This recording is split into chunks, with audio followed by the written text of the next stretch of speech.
कुछ इंसिडेंट्स ऐसे होते हैं जिनके ऊपर विश्वास करना लगभग लगभग ना के बराबर होता है, बट तब क्या होगा जब अमेरिका से स्पेशली साइंटिस्ट उठकर आए और उस चीज का सबूत ढूंढे और उनको सबूत मिल भी जाए। जी हाँ, बिल्कुल ऐसा ही कुछ हुआ इस इंसिडेंट में। बट ऐसा ही एक आप सोच से परे इंसिडेंट लाइक बटन के साथ जरूर कर दीजिएगा, जो आपकी भी समझ में ना आए, मेरी भी समझ में ना आए। देखते हैं उसको प्रूव करने के लिए कौन सा साइंटिस्ट आएगा।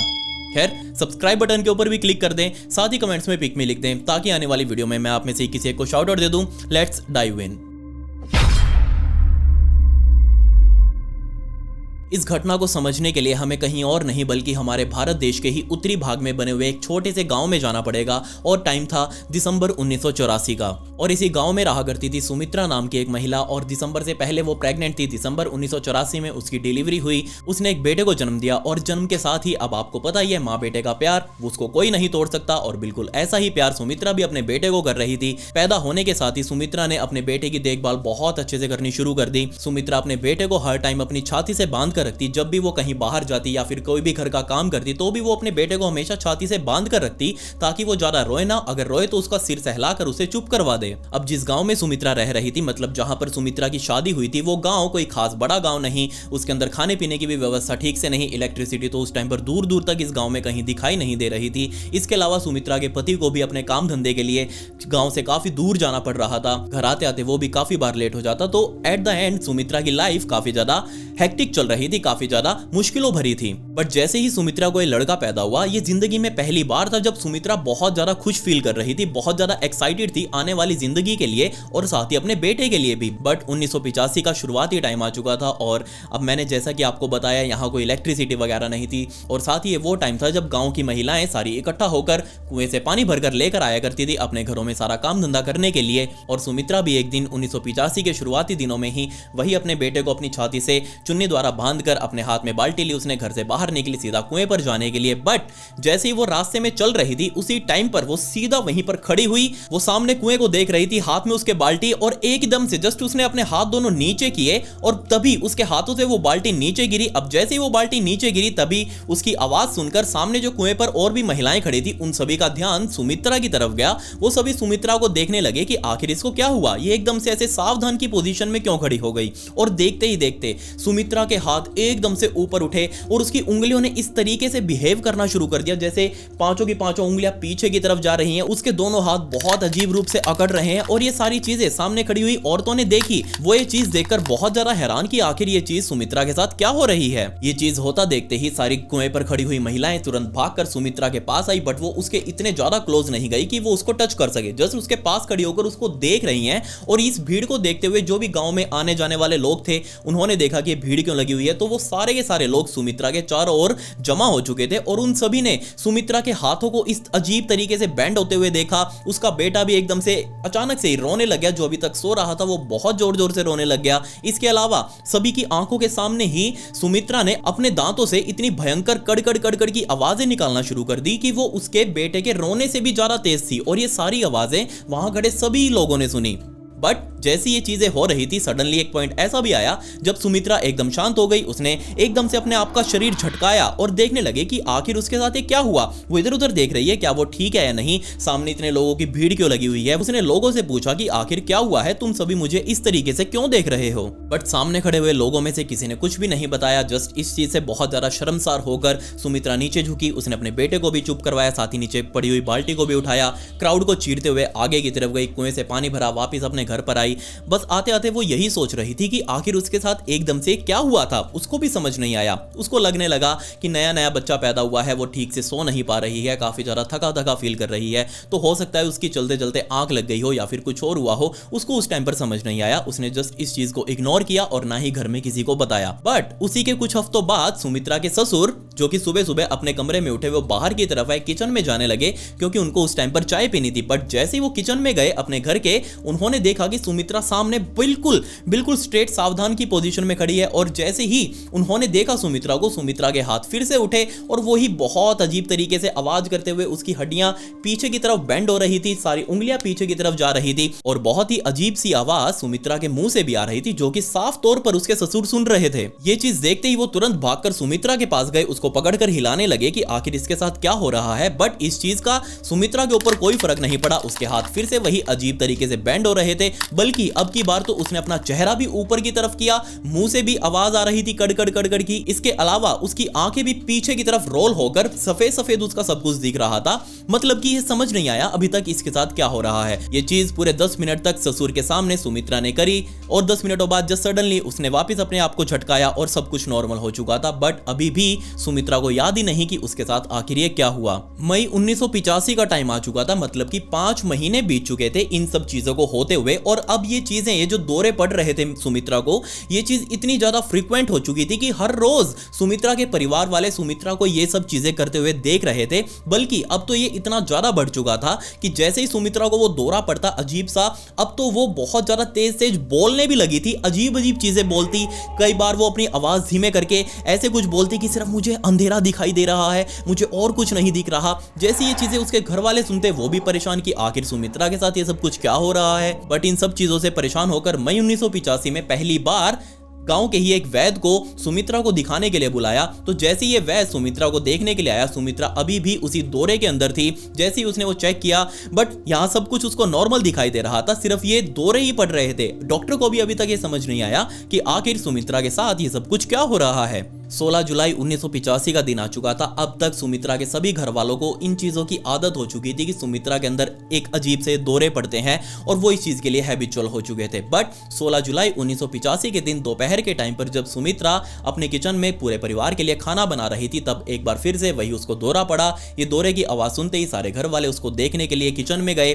तो जैसे ही उन्होंने देखा, बट अब की बार वो कुछ भी ज्यादा तेज नहीं बोल रही थी, जिस वो सावधान खड़ी थी, ना ही उसके हाथ पीछे की तरफ उठे अजीब से उन्होंने शेप बनाई, ना ही उसके मुंह से कोई आवाज आ रही थी। सिर्फ वो बोल रही थी कि आने वाले 3 दिनों के अंदर मैं मर जाऊंगी, मैं इस दुनिया से खत्म हो जाऊंगी। तो जैसे ही ये चीज सामने खड़े सुमित्रा के घर वालों ने सुनी, वो बहुत ज्यादा डर गए। और जैसे ही सुमित्रा ने ये चीज बोली, उसका वही दौरा वहां पर खत्म हो गया, वो बिल्कुल नॉर्मल हो चुकी थी। सामने खड़े अपने घर वालों को देखकर पूछने लगी कि अभी अभी यहाँ क्या हुआ था। तब यहाँ सुमित्रा के घर वालों ने उसे बताया कि तुमने आखिर अभी क्या बोला है, तुमने कहा है कि आने वाले 3 दिनों के अंदर तुम मर जाओगी। जैसे ये चीज सुमित्रा ने सुनी, मैं मर जाऊंगी, उसको विश्वास नहीं हुआ। बट इन सब चीजों की वजह से वो बहुत ज्यादा टेंशन में आ चुकी थी कि उसको अजीब अजीब दौरे पड़ रहे हैं। उसने अपने बेटे की भी देखभाल करना बंद कर दिया। ये मत सोचिए कि वो उससे नफरत करने लगी थी, नहीं, वो उसकी चिंता कर रही थी कि कहीं अचानक से वो उसकी देखभाल कर रही हो और एकदम से उसको दौरा पड़ जाए, वो हो सकता है अपने बेटे को कहीं ना कहीं हर्ट कर दे, उसको नुकसान पहुंचा दे। इस वजह से सुमित्रा के बेटे का ध्यान सुमित्रा की सास यानी कि उसकी दादी कर रही थी। और जैसे ये चीज सुमित्रा के पति ने सुनी, उस टाइम पर वो घर पर ही था, तो उसने भी अपने काम धंधे से छुट्टी ले ली, क्योंकि आने वाले 3 दिन अब सुमित्रा के लिए बहुत ज्यादा खतरनाक होने वाले थे। तो फाइनली 19 जुलाई 1985 का दिन आ चुका था, 3 दिन बीत चुके थे, अभी तक सुमित्रा को कुछ नहीं हुआ। और फाइनल डे था ये, 19 तारीख का ही नाम लिया था सुमित्रा ने कि इस दिन वो मर जाएगी। इस दिन पूरे घर वालों को बहुत ज्यादा ध्यान रखना था सुमित्रा का कि उसके साथ कुछ भी अजीब ना हो, वो घर पर ही रहे, सुरक्षित रहे, कहीं बाहर ना जाए। सो सुमित्रा उस दिन सुबह सुबह अपने घर में उठी। उसकी सास ने उसको बोल दिया कि आज तुम कुछ भी काम नहीं करोगी, क्योंकि अगर तुम किचन में गई तो हो सकता है आग से खुद को नुकसान पहुंचा लो। उसका बेटा भी उससे काफी दूर था, कहीं उसको वो कहीं नुकसान ना पहुंचा दे। इसके अलावा उसको सीढ़ियों पर भी चढ़ने नहीं दिया, ताकि कहीं सीढ़ियां चढ़ते चढ़ते वो गिर ना जाए और उसके साथ कुछ हो ना जाए। इस दिन पूरा परिवार बहुत ज्यादा डरा हुआ था। दोपहर का टाइम आ चुका था, दोपहर आराम से निकल गई। दोपहर निकलते निकलते पूरा परिवार अब बहुत ज्यादा रिलैक्स फील कर रहा था कि चलो दिन निकलने वाला है, ये दिन निकल जाए, तब तक यहाँ सुमित्रा को कुछ नहीं होगा। अब शाम हो चुकी थी। अब आपको भी पता है कि गांव में शाम के टाइम पर ही खाना बना लेते हैं, और शाम के खाने की तैयारी सुमित्रा और उसकी सास कर रहे थे। तभी सुमित्रा ने अपनी सास से कहा कि मुझे थोड़ी सी बाहर खुले हवा में सांस लेनी है और मैं थोड़ी देर बाहर टहलने जा रही हूँ। अब उसकी सास भी थोड़ी यहाँ रिलैक्स थी पूरा दिन से, तो उसने कहा कि ठीक है तुम बाहर चले जाओ, कोई दिक्कत नहीं है। और जैसे ही सुमित्रा अपने घर से बाहर गई, बाहर जाते उसने सामने खड़ी हुई अपने एक दोस्त को देखा, उसको हाय हेलो करके अपने पास बुलाया। और जैसे ही उसकी दोस्त चलकर सुमित्रा के पास आई, तभी इससे पहले कि कुछ बात हो पाती, और उसी टाइम पर सुमित्रा ने अपने दोनों हाथ वापस नीचे किए, जो सावधान की पोजीशन में वो अपने दोस्त के सामने खड़ी थी। और तभी उसने अपने हाथ वापस ऊपर उठाए और इतनी अजीब तरीके से वही उसने अपने हाथों की पोजीशन बनानी शुरू कर दी। उसकी हड्डियां कड़कड़ा रही थी, उसके मुंह से बहुत ही गहरी डीप वॉइस निकल रही थी, कांस्टेंट वॉइस, ऐसी सांस निकल रही थी जिसके अंदर थोड़ी थोड़ी घबराहट की भी आवाज आ रही थी। ये चीज देखते ही अब उसकी दोस्त सामने खड़ी थी। अब क्योंकि पूरे गांव को ये पता था कि ऐसे दौरे सुमित्रा को पड़ते हैं, तो ये उसकी दोस्त के लिए कोई नई बात नहीं थी। वो जस्ट देख रही थी कि आखिर अब सुमित्रा क्या करती है। अब इससे पहले कि उसकी दोस्त कुछ कर पाती, सुमित्रा ने अपने दोनों हाथों से अपने चेहरे को पकड़ा, बहुत ही अजीब तरीके से अपने चेहरे को हिलाने लगी। चेहरे को पीछे करके उसने दोनों हाथ ऊपर की तरफ किया, हाथों के अंदर कड़कड़ कड़कड़ की आवाजें बहुत तेजी से आ रही थी। उसकी दोस्त ने सुमित्रा को पकड़ा, उसको कंट्रोल करने की कोशिश करी। अब जैसे वो धीरे धीरे जो आवाज आ रही थी उसके चेहरे से, वो चेहरे से आवाज आना बंद हो गई। सुमित्रा जस्ट अब बिल्कुल शांत थी। जैसे ये चीज उसकी दोस्त ने देखी, उसने सुमित्रा को पकड़ा। सुमित्रा अभी भी खड़ी थी, वो नीचे नहीं गिरी थी। उसने जोर जोर से चिल्लाना शुरू कर दिया। ये चिल्लाहट सुनकर अंदर सुमित्रा के जो सास ससुर थे वो बाहर आए, सुमित्रा का पति वो भी अंदर ही था, वो भी बाहर आया, और सारे जो आसपास गांव के लोग थे वो सारे सुमित्रा के चारों ओर इकट्ठा हुए। सुमित्रा के परिवार वालों ने आकर सुमित्रा को संभाला। उसके दोस्त से पूछने लगे कि आखिर क्या हुआ। उसके दोस्त ने बताया वही जो नॉर्मल इसको दौरे पड़ते हैं वही दौरा पड़ा था। अब ये कुछ बोल नहीं रही है, पहले तो नॉर्मल हो जाया करती थी। तो जैसे ही सुमित्रा के पति ने सुमित्रा को पकड़कर देखा, उसकी चेक करने लगा कि क्या उसकी सांसें चल रही हैं या नहीं चल रही, बट अब की बार सुमित्रा की सांसें बंद थी। ना ही उसकी हार्ट बीट चल रही थी, ना ही उसके मुंह से या फिर नाक से सांसों की आवाज आ रही थी। ये चीज देखते ही पूरा परिवार एकदम टेंशन में आया। उसमें से एक व्यक्ति भागकर सीधा उसी डॉक्टर के पास गया, वैद्य के पास गया। उस वैद्य को उठाकर सीधा सुमित्रा के पास पहुंचे। वैद्य ने चेक किया, उसकी हार्ट बीट चेक करी, उसकी पल्स चेक करी, और उसने घोषित कर दिया कि नहीं, सुमित्रा तो अब मर चुकी है। ये चीज सुनते ही पूरा परिवार एकदम टूट गया। वो सारे नीचे की तरफ बैठ गए। सुमित्रा के पति और सुमित्रा के ससुर ने दोनों ने मिलकर सुमित्रा की लाश को नीचे लेटाया और उसके चारों तरफ बैठकर अब रोना धोना शुरू हो चुका था। सभी गांव वालों ने मिलकर अंतिम संस्कार की तैयारियां शुरू कर दी। गांव की जो और भी महिलाएं थी वो सभी अब सुमित्रा की लाश की देखभाल कर रही थी। आपको भी पता है कि मरे हुए व्यक्ति के ऊपर शरीर पर तेल वगैरह लगाते हैं, उसको नहलाते धुलाते भी है। हमारे हिंदू धर्म के अंदर ये सारे रीति रिवाज हैं जो एक अंतिम संस्कार से पहले किए जाते हैं, और ये सारे रीति रिवाज अब सुमित्रा के साथ भी किए जा रहे थे। गांव के और लोग जाकर अब लकड़ियों का जुगाड़ कर रहे थे, क्योंकि अब जल्दी ही सुमित्रा का अंतिम संस्कार भी किया जाना था। बट ये सारी चीजें करते हुए सभी के सभी लोग जो सुमित्रा से जुड़े हुए थे, ना सिर्फ उसके परिवार वाले बल्कि सारे गांव वाले भी, ये सारे लोग बहुत ज्यादा डरे हुए थे सिर्फ एक बात को सोचकर, और वो ये कि सुमित्रा को आखिर कैसे पता था कि उसकी 3 दिनों बाद उसकी मौत हो जाएगी। यानी कि 16 तारीख को ही उसने घोषणा कर दी थी कि 19 तारीख को उसकी मौत हो जाएगी। ये चीज सोच सोचकर सभी गांव वाले बहुत ज्यादा परेशान, सभी को डर बहुत ज्यादा लग रहा था। वो सभी समझ चुके थे कि सुमित्रा के ऊपर किसी चीज का साया है, और वो साया ना सिर्फ अब सुमित्रा से निकलकर किसी और के शरीर में घुसेगा, ऑब्वियसली उसको तो कहीं ना कहीं जगह चाहिए है, वो किसी और भी गांव वाले के शरीर में आएगा और उसका भी यही हाल करेगा। ये सोच सोचकर सभी को बहुत ज्यादा डर लग रहा था। तो जैसे ये सारा काम अभी चल ही रहा था, गांव की महिलाएं सुमित्रा की लाश का ध्यान रख रही थी। उसी टाइम पर जो एक महिला उसके शरीर के ऊपर तेल लगा रही थी उसने नोटिस किया, और उस चीज को नोटिस करते ही वो इतनी तेज चिल्लाई, पीछे की तरफ भागी, और सभी महिलाएं उसी को देख रही हैं कि आखिर क्या हुआ। उसने पॉइंट किया कि सुमित्रा के चेहरे को देखो, जल्दी देखो सुमित्रा के चेहरे को। तो जैसे ही सारी महिलाओं ने सुमित्रा के चेहरे को देखा, उन सब ने नोटिस किया कि सुमित्रा की आंखें जो अभी बंद हैं वो अंदर ही अंदर हिल रही हैं, आंखों की गोलियां अंदर ही अंदर हिल रही हैं, मूवमेंट कर रही हैं। जैसे ये चीज महिलाओं ने देखी, वो सारी जोर जोर से चिल्लाने लगी। ये चिल्लाहट सुनकर गांव के सारे लोग वापस इस घर में जमा हुए, देखने लगे कि आखिर सुमित्रा क्या कर रही है। इससे पहले कि लोग देख पाते, उतनी ही देर में कुछ ही सेकंड्स के अंदर सुमित्रा एकदम से उसने गहरी सांस भरी, अपना मुंह खोला, और मुंह खोलते ही उसकी आंखें भी खुली, और एकदम से वो खड़ी हुई, इधर उधर देखने लगी कि आखिर क्या हुआ है। गांव की महिलाएं जो अभी उसके अंतिम संस्कार की तैयारी कर रही थी, ये चीज देखते ही वो बहुत ज्यादा डर गई। अभी ये जो सुमित्रा लाश बनी हुई थी वो मर चुकी थी, बट अब सबके सामने वो एकदम हेल्दी खड़ी है और सबसे बात कर रही है। किसी को भी विश्वास ही नहीं हो रहा था कि 45 मिनट पहले जिस महिला की डेथ हो चुकी थी वो 45 मिनटों बाद वापस कैसे जिंदा हो गई। ये सारी चिल्लाहटें सुनकर वो वैद्य अपनी कुर्सी छोड़कर वापस आया। घर के अंदर उसने जाकर सुमित्रा को चेक किया, उसकी बॉडी को ऊपर से नीचे तक चेक किया। सुमित्रा एकदम बिल्कुल परफेक्ट, कुछ भी दिक्कत उसके शरीर में नहीं थी। उसने कह दिया कि हाँ सुमित्रा तो एकदम ओके है। बट सभी वैद्य की तरफ देखने लगे, अभी पौने घंटे पहले तो तू कह के गया था कि सुमित्रा की मौत हो चुकी है, तो ये जिंदा कैसे हो गई। ये चीज वैद्य को भी अभी तक समझ नहीं आ रही थी। सो सभी अब सुमित्रा को वापस जिंदा देखकर बहुत ज्यादा खुश थे। सभी के दिलों के अंदर अब शांति पड़ चुकी थी कि हाँ सुमित्रा ठीक है। परिवार वालों के अंदर सबसे ज्यादा शांति पड़ी हुई थी कि हाँ उनके घर की बहू ठीक है। अब जैसे ये सब कुछ हुआ, सुमित्रा का पति एकदम खुश, उसके चेहरे के ऊपर स्माइल, वो आगे की तरफ बढ़ा सुमित्रा को हक करने के लिए, उसको सांत्वना देने के लिए, हाँ कि कुछ नहीं हुआ है, कोई दिक्कत नहीं है। तो जैसे ही उसने सुमित्रा को पकड़ने की कोशिश करी, उसने अपने पति को दूर धक्का देकर मारा और उसको अपने से दूर हटने के लिए कहा कि मेरे पास मत आओ। जैसे ये चीज सुमित्रा के पति ने सुनी, वो पूछने लगा कि आखिर क्या हुआ है, मैं तो तुम्हारा पति हूं, मैं भी तुम्हें हग ना करूं क्या? बट सुमित्रा ने साफ मना कर दिया। इतने में ही वैद्य बीच में आया। उसने सुमित्रा के पति को समझाया कि देखो, अभी अभी सुमित्रा बहुत ही ट्रॉमेटिक कंडीशन से बाहर निकली है, उसको टाइम लगेगा अपने आप को हील करने में,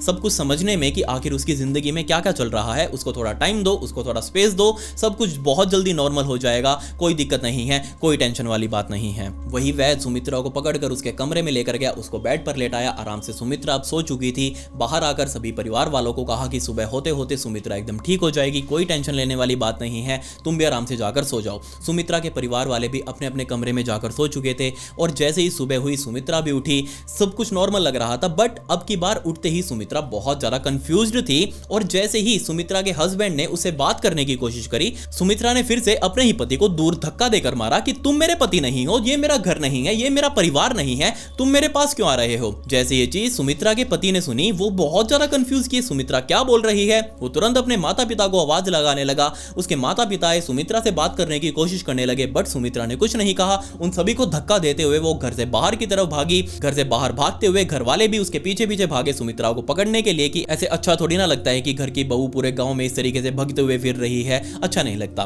तो जैसे ही सुमित्रा घर से बाहर भागी, घर वाले भी उसके पीछे पीछे भागे। पूरे गांव के अंदर पकड़म पकड़ाई चल रही है, सुमित्रा आगे आगे, उसके घर वाले पीछे पीछे। इतनी ही देर में सुमित्रा के पति ने थोड़ा और जोर लगाकर थोड़ा तेज भागा। उसने सुमित्रा का हाथ पकड़ा और हाथ पकड़ते ही फिर से सुमित्रा ने झटके से उससे हाथ छुड़वा लिया और ये कहा कि तुम किसी और की पत्नी को ऐसे हाथ क्यों लगा रहे हो, तुम किसी और की पत्नी को अपनी पत्नी क्यों बता रहे हो? जैसी ये चीज सुमित्रा के पति ने सुनी, वो बहुत ज्यादा कंफ्यूज की, अरे तू मुझे क्या बोल रही है, तू मेरी पत्नी है, मैं तुझे ब्याह कर यहां लेकर आया हूं और अब तू ये बोल रही है, तेरा एक बेटा भी है। खैर, घर वालों के द्वारा बहुत ज्यादा धक्का करने पर वो सुमित्रा को पकड़कर धक्के से, बिल्कुल धक्के से, ना चाहते हुए भी सुमित्रा के, वो फिर भी सुमित्रा को अपने घर में वापस लेकर आए। उसको बैठाया और पूछने लगे कि हाँ भाई बताओ क्या बीमारी है आखिर। तो सुमित्रा ने यहाँ बताया कि सबसे पहले तो आप लोग मुझे सुमित्रा सुमित्रा कहकर क्यों बुला रहे हो? मेरा नाम सुमित्रा नहीं है, बल्कि मेरा नाम तो शिवा है और मेरी मौत हो चुकी है बहुत पहले ही। मेरी हत्या किसी और ने नहीं बल्कि मेरे ही ससुराल वालों ने करी थी। ये चीज सुनकर पूरे घर वाले सभी शॉक्ड में कि आखिर ये क्या बोल रही है सुमित्रा, वो अपना नाम शिवा क्यों बता रही है। किसी को भी अभी तक समझ नहीं आ रहा था कि आखिर इस सुमित्रा के साथ क्या हो रहा है। तभी परिवार वालों ने उस बच्चे को अपने हाथ में लिया। ये सभी को उम्मीद थी कि क्या पता बच्चे को देखकर इसकी याददाश्त लौट आए या फिर ये जो पूरा इसका दौरा चल रहा है, उनको अभी भी यही लग रहा था कि सुमित्रा दौरे के अंदर है और जैसे ये दौरा खत्म होगा सब कुछ नॉर्मल हो जाएगा। बट उनको इस बात का कोई अंदाजा नहीं था कि दौरा तो बहुत पहले का खत्म हो चुका है। खैर, जैसे ही परिवार वाले उस बच्चे को गोद में उठाकर सुमित्रा के पास लेकर आए, सुमित्रा ने उस बच्चे को, यानी कि अपने ही बच्चे को छूने से भी मना कर दिया। इंस्टेड ऑफ उसको छूने के, बल्कि यहां सुमित्रा रिंकू और टिंकू का नाम ले रही थी। बार बार बोल रही थी कि रिंकू और टिंकू को मेरे पास भेजो। अब आखिर ये रिंकू और टिंकू थे कौन, इसका पता आपको वीडियो के एंड में लगेगा। अब यहां पूरे परिवार वालों को पता था कि सुमित्रा कभी स्कूल नहीं गई, उसको लिखना या फिर पढ़ना नहीं आता है। बट इस पॉइंट के बाद से ही, ये जैसे ही बच्चे वाला सीन पूरा वहां खत्म हुआ, सुमित्रा वहां से उठी, सीधा अपने कमरे में गई और अपने कमरे में जाते ही पेन और पेपर लेकर वहां अजीब अजीब चीजें लिखनी शुरू कर दी। वो लेटर्स लिख रही थी अननोन लोगों को, जिसको वो जानती भी नहीं है, जिसको ये परिवार नहीं जानता, उन सभी के नाम वो लेटर्स लिख रही थी और कह रही थी परिवार वालों को कि जाओ ये लेटर्स डिलीवर करके आओ। इसके अलावा सुमित्रा जो पहले ट्रेडिशनल तरीके से साड़ी बांधती थी, उसने उस तरीके से साड़ी बांधना भी छोड़ दिया। वो एक अजीब ही तरीके से साड़ी बांध रही थी। इसके अलावा जिस तरीके से सुमित्रा पहले बात करती थी पूरे परिवार वालों से, गांव वालों से, उस तरीके को भी उसने छोड़ दिया। वो अब एक अलग ही भाषा में, भाषा तो खैर हिंदी ही थी, बट वो एक अलग ही टोन से पूरे घर वालों से बात कर रही थी। बहुत तेज तेज बोल रही थी, बहुत तेज तेज लिखा पढ़ी कर रही थी। इसके अलावा वो पहले जो खाना खाया करती थी पूरे परिवार वालों के साथ, उसने वो खाना भी छोड़ दिया। वो अपने लिए अलग से खाना बनाती, वही खाती और जस्ट पूरे घर वालों को यही कहती कि मेरे लेटर्स ये डिलीवर करके आओ, जो मैं एड्रेस यहां पर तुमको दे रही हूं। घर वालों को इस पॉइंट तक आते आते यही लग रहा था कि 45 मिनटों के लिए जब सुमित्रा मरी थी, तो हो सकता है सुमित्रा के दिमाग को इस 45 मिनटों के अंदर काफी ज्यादा चोट पहुंची हो और इस चोट से उभरने में उनको टाइम लगेगा। तो हमें यहां सुमित्रा को खुला टाइम देना चाहिए, उसको अपने हाल पर छोड़ देना चाहिए। 3 महीनों का टाइम बीत चुका था, मतलब 3 महीने बीत चुके थे उस 45 मिनट तक वो डेथ वाले इंसिडेंट को हुए और 3 महीनों बाद ये पूरा परिवार अपने घर पर ही था। और तभी दोपहर के टाइम पर इस घर के दरवाजे पर खटखट हुई और जैसे ये खटखट हुई, सुमित्रा का पति अपनी जगह से उठकर सीधा दरवाजे पर गया। उसने दरवाजा खोला और सामने एक अनजान आदमी को खड़े हुए देखा। उसको उसको सामने देखते ही वो समझ नहीं आया कि आखिर ये बंदा है कौन। इसने ऊपर बढ़िया सूट बूट डाला हुआ है, नीचे अच्छे जूते डाले हुए हैं और बहुत ही अच्छी पर्सनैलिटी वाला लग रहा है। आखिर ये आदमी है कौन? ये हमारे गांव का तो नहीं लगता, क्योंकि हमारे गांव में तो कोई भी इस तरीके से सूट और बूट नहीं पहनता। ये आदमी है कौन? इसके अलावा उस आदमी ने अपनी छाती से एक किताब भी लगा कर रखी हुई थी और जैसे ही सुमित्रा के पति ने उस आदमी को देखा अपने घर के दरवाजे पर, वो उसे पूछने लगा कि हाँ जी बताओ आप कौन हो। तो यहाँ उस आदमी ने बहुत ही धीरे सी आवाज में कहा कि मेरा नाम राम त्रिपाठी है और मैं यहाँ पर इसलिए आया हूँ कि मुझे पता लगा है आपके घर के अंदर एक महिला है जो बहुत ही अजीब सा बिहेव कर रही है। जैसे ये चीज सुमित्रा के पति ने सुनी, वो एकदम से कंफ्यूज कि आखिर इस राम त्रिपाठी को कैसे पता लग गया कि हमारे घर के अंदर एक महिला अजीब सा बिहेव कर रही है, और दूसरी बात ये राम त्रिपाठी है कौन, इसका क्या लेना देना है। बट यहाँ सामने खड़े राम त्रिपाठी को इस सुमित्रा के पति के अंदर कोई इंटरेस्ट नहीं था। वो बार बार घर के अंदर झांकने की कोशिश कर रहा था कि अंदर उसे कोई दिखाई देता है या नहीं देता, बट उसे अंदर कोई भी दिखाई नहीं दिया क्योंकि सारे परिवार वाले तो अपने अपने कमरों में थे। वो जस्ट यहाँ सुमित्रा के पति को ये बोल रहा था कि मुझे एक बार उस महिला से मिलना है, बट यहाँ सुमित्रा का पति नहीं चाहता था कि कोई भी अनजान आदमी, वो भी इतना पर्सनैलिटी वाला, उससे आकर मिले। खैर यहाँ राम त्रिपाठी के इतने प्यार से बोले जाने पर उसने कहा कि ठीक आप यहीं पर रुकिए, मैं अंदर जाकर बात करता हूँ, फिर मैं आपको मिलवाता हूँ। ये बोलकर सुमित्रा का पति अंदर गया, सीधा अपने पत्नी यानी कि सुमित्रा के कमरे में गया। उससे जाकर पूछने लगा कि कोई राम त्रिपाठी है जो तुम्हारे बारे में बात कर रहा है। जैसी ये चीज इस पॉइंट पर सुमित्रा ने सुनी, उसके कान एकदम से खड़े हो गए। वो तुरंत अपने बेड से उठी, सीधा अपने कमरे से बाहर आई। भागते भागते सुमित्रा सीधा घर के मेन दरवाजे पर गई जहां राम त्रिपाठी खड़ा था। राम त्रिपाठी को देखते ही सुमित्रा सीधा उसके गले से चिपट गई। बट यहाँ राम त्रिपाठी के हाथ में वो किताब थी, वो अभी भी किताब को लेकर ऐसे खड़ा हुआ था। वो यहाँ सुमित्रा को अपने से दूर हटाने की कोशिश कर रहा था। उसको नहीं पता था कि आखिर ये सुमित्रा है कौन और उसके ये गले आकर क्यों लग रही है इस तरीके से। वो भी बहुत ज्यादा कंफ्यूज था। बट सुमित्रा बार बार राम त्रिपाठी के ऐसे चिपक कर उसके कान में कुछ कहने की कोशिश कर रही थी, जो चीज यहाँ राम त्रिपाठी को समझ नहीं आई। वो उसे बार बार पूछ रहा था कि आखिर तुम कौन हो, तुम थोड़ा सा दूर होकर मुझसे बात करो, ऐसे मुझे चिपको मत। यहाँ सुमित्रा शांत हुई, वो थोड़ा सा दूर खड़ी हुई उससे।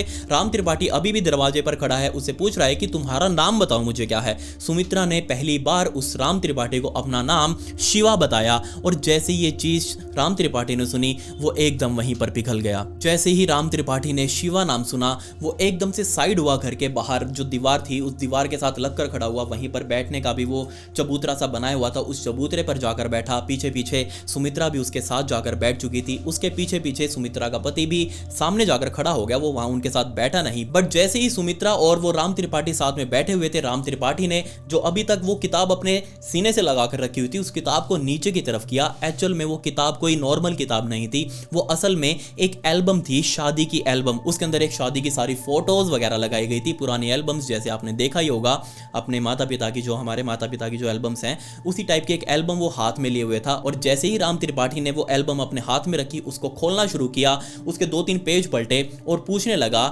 यहाँ सुमित्रा से कि बताओ ये कौन है। जैसे ही ये सारे लोग जो उस फोटो में मौजूद थे और उस फोटो को जैसे ही सुमित्रा ने देखा, उसने एक एक करके सारे नाम गिनवाने शुरू कर दिए कि ये बंदा है, ये बंदी है, ये वो है, ये वो है, ये वो है। जैसे ये चीज़ राम त्रिपाठी ने सुनी, वो बहुत ज़्यादा हैरान। उसने फाइनली एक और पेज पलटा, फिर यहाँ पूछा कि बताओ ये कौन है। यहाँ फिर से सुमित्रा ने सारे नाम गिनवाने शुरू कर दिए कि ये बंदा है, ये बंदा है, ये बंदा है। यहाँ फिर बहुत ज़्यादा कंफ्यूज राम त्रिपाठी, सामने खड़ा सुमित्रा का पति भी बहुत ज़्यादा कंफ्यूज कि आखिर ये अनजान लोगों को कैसे पहचान रही है सुमित्रा।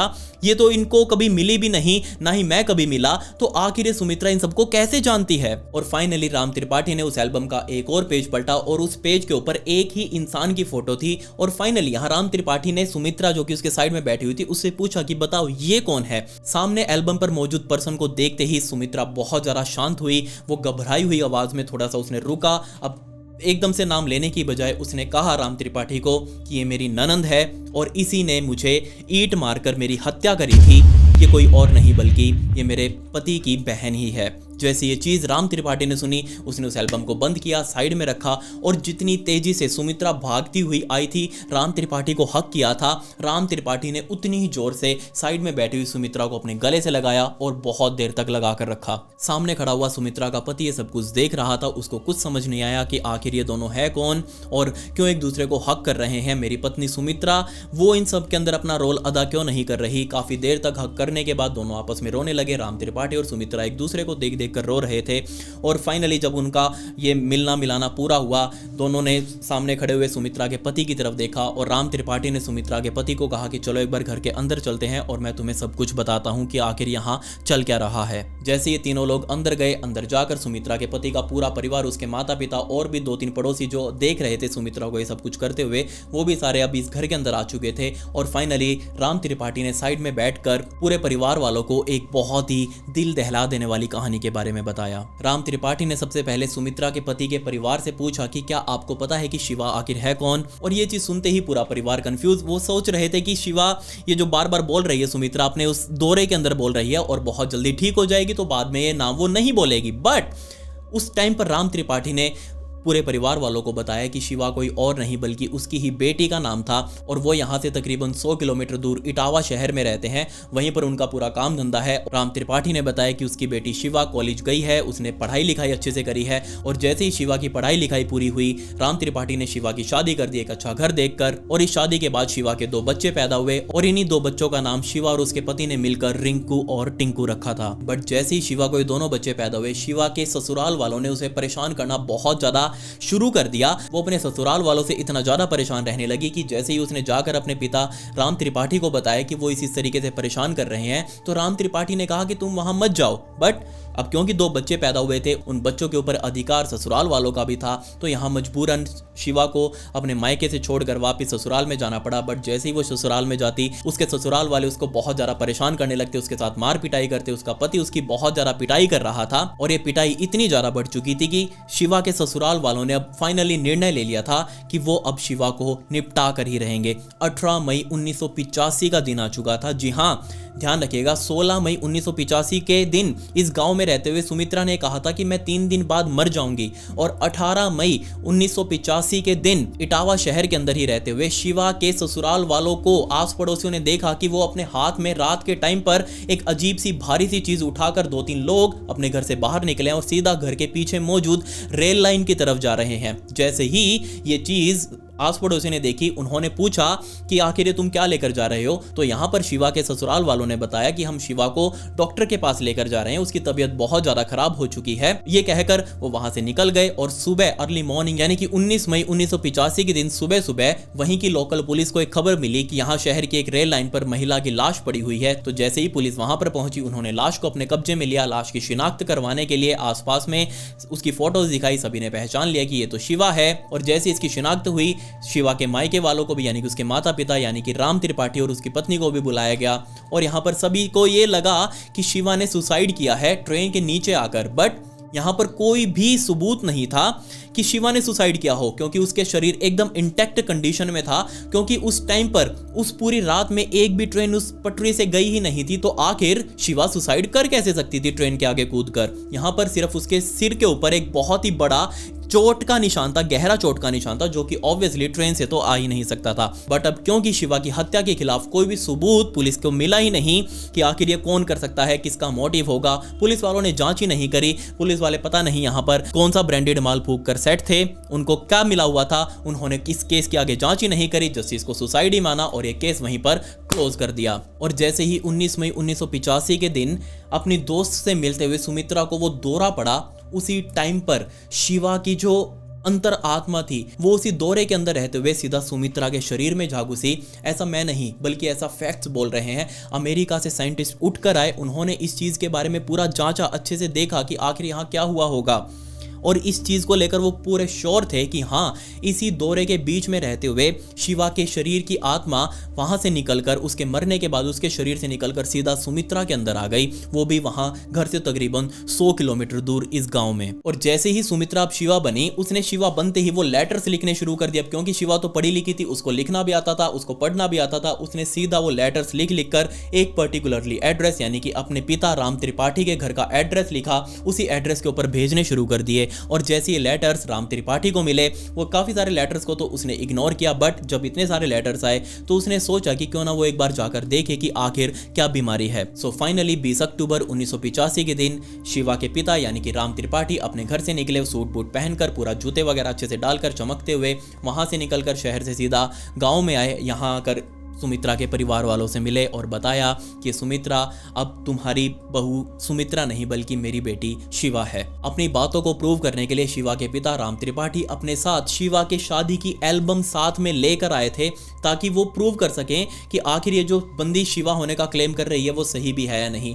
टोटल 15 लोगों को अच्छे तरीके से शिवा ने यानी कि सुमित्रा ने पहचान लिया उस एल्बम में कि ये बंदा है, ये बंदा है, ये बंदा है। और फाइनली उसने अपनी ननंद को भी पहचान लिया कि ये मेरी ननंद है, इसी ने मेरे सिर के ऊपर ईंट मारकर मेरी हत्या करी थी। इस पूरी घटना को इस दुनिया की सबसे ज्यादा क्रेडिबल पुनर्जन्म की घटना माना जाता है और इसके सबूत जुटाने के लिए अमेरिका की यूनिवर्सिटी ऑफ वर्जीनिया से साइंटिस्ट उठकर सीधा भारत आए, इस गांव में गए, सुमित्रा और शिवा से मिले, पूरी उसके बारे में जांच करी कि आखिर ये जो बंदी क्लेम कर रही है वो सच भी है या नहीं। और उनको ये सारी चीजें सच पाई।